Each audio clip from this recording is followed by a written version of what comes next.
Hi there, my name is Victoria Morton. I'm a Healthy Workers Advisor that works at Aged and Community Services South Australia and Northern Territory. I'm here interviewing Juanita Walker, the CEO of Whyalla Aged Care, about the recent implementation of a smoke-free policy into her workplace. So thank you. So my first question is, why did your organisation decide to implement a smoke-free policy? In 2009, we actually took an organisational overview and noticed that we probably had about 20% of our staff who were smokers.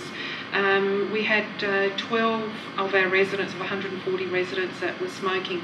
And we really wanted to try and make a difference to ensure the very best health outcomes for our staff and residents, and to try and reduce the exposure of smoke to staff and residents, and also of second-hand smoke to the staff that didn't actually smoke.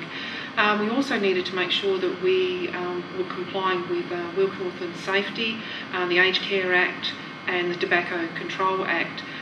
So there was issues around being compliant with legislation. Please describe the processes and strategies you used to implement this policy. We actually looked at what we were currently doing. There was it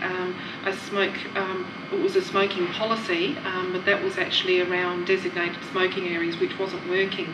So we started a fairly extensive consultation process with staff, through the board, our senior staff, our residents, their advocates, and also visitors to the organisation and the local council and other health services in the immediate location around Whyalla Aged Care. Yeah, so that pretty much answers the question about who was involved in the process. So was there any resistance to implementing the policy? Certainly to start with, obviously the smokers who had been used to just going out for a lot of frequent smokes outside their designated smoking break and wanted to continue to do that. Also the number of residents we had at the time, they initially perceived that it was a threat to them and they didn't want to stop smoking, which we were going to do because we're going to implement a grandfather clause.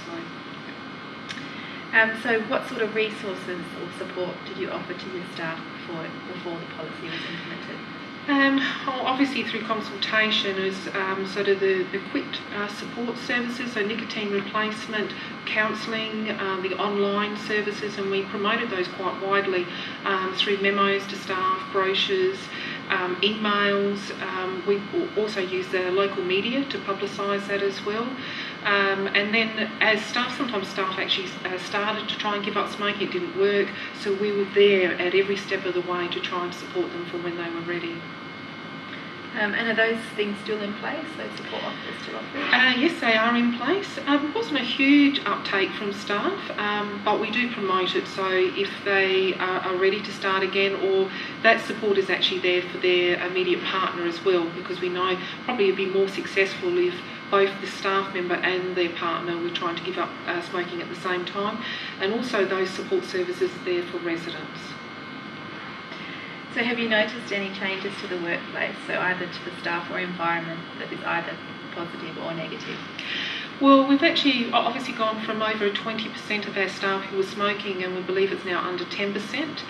Our staff are healthy. We've seen a reduction in sick leave. We've seen more productive time on the floor, so staff are not ducking out all the time having a quick cigarette, which made a huge impact on staff morale for those especially who don't smoke. That's really good. So have these changes surprised you? Yes, they have actually, because there was enormous resistance to start with, and it's now been 3.5 years, so we have a little way to go, but we're now seeing the momentum of people giving up smoking is increasing. So. That's good.